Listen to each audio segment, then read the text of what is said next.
Europe 1, 9h-11h, le club de l'été. Antoine Reynard, c'est l'invité de ce club de l'été pour parler notamment de Anatomie d'une chute. Palme d'Or au dernier festival de Cannes. Ce sera à l'écran, sur les écrans, le 23 août prochain.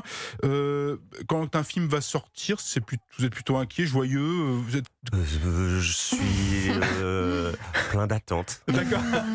Il y a un petit stress quand même ou... Il y a un petit stress, non, mais c'est juste... c'est vrai que j'ai envie que ce film il atteigne un très large public. Enfin, je me dis, on peut vraiment essayer de...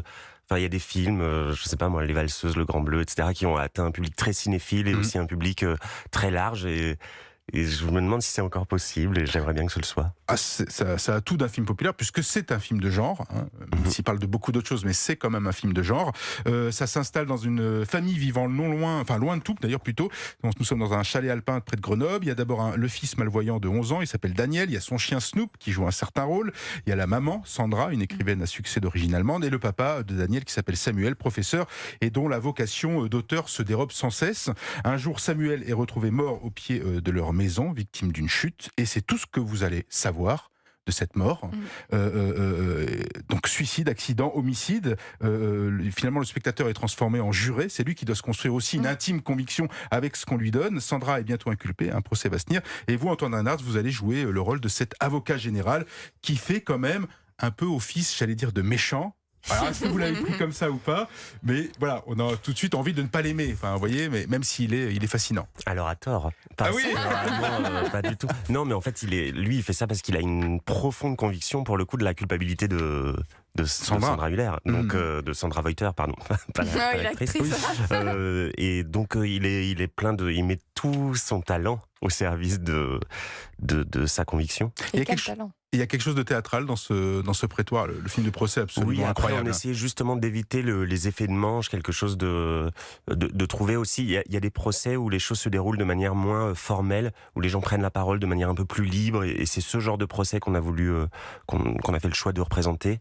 Et il y a quelque chose de théâtral, mais c'est en fait. Je parlais plus dans le huis clos qu'effectivement dans la manière de parler. On sent bien que il y a quelque chose de très naturel. Hein. Oui, et en fait, s'il y a quand même quelque chose de théâtral dans le sens où en fait on sait déjà tout. C'est-à-dire que l'avocat général, il a déjà accès au dossier.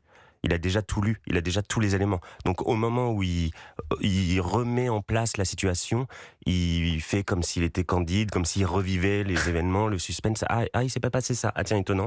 Mais en fait, il sait déjà, puisqu'il a déjà le dossier, tous les témoignages. Donc en revanche, il n'a pas le droit, lui, de donner ses conclusions, mais c'est au témoin de le faire. Donc il offre un écrin pour que les témoins s'expriment, et il le rythme, vous jouez très très bien. Pour vous faire une idée, on va écouter un extrait de Anatomie d'une chute.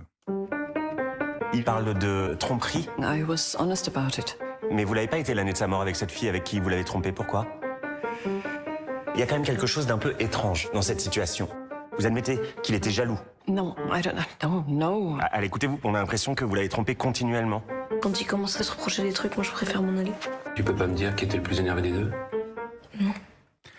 Voilà un extrait de Anatomie d'une chute. Comment on construit justement ce rôle d'avocat général qui ne cesse de poser des questions, mais des questions qui sont orientées vers sa vision et sa version de ce qui s'est passé justement lors de cette chute. Alors comme une grande partie de Loup-Garou, parce que en fait c'est essentiellement sur la logique, pas du tout sur la représentation sur la copie du réel. En fait, on m'a demandé si j'avais beaucoup fréquenté les cours d'assises, etc. Non, oui, mais pas tant que ça. Ce qui était vraiment important, c'était comprendre le dossier, savoir ce que j'avais en main et comment je pouvais réagir, rebondir, être vif. Il y a une jouissance aussi de coincer l'autre dans ses contradictions.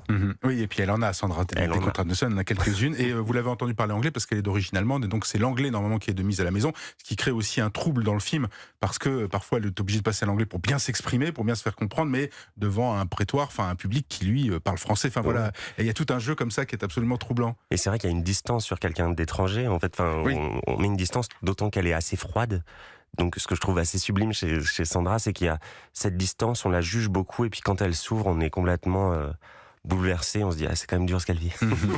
Dans un instant, on va retracer avec vous votre parcours, c'est le portrait sonore d'Antoine Reynard. Restez avec nous, c'est le club de l'été, à tout de suite sur Europe 1.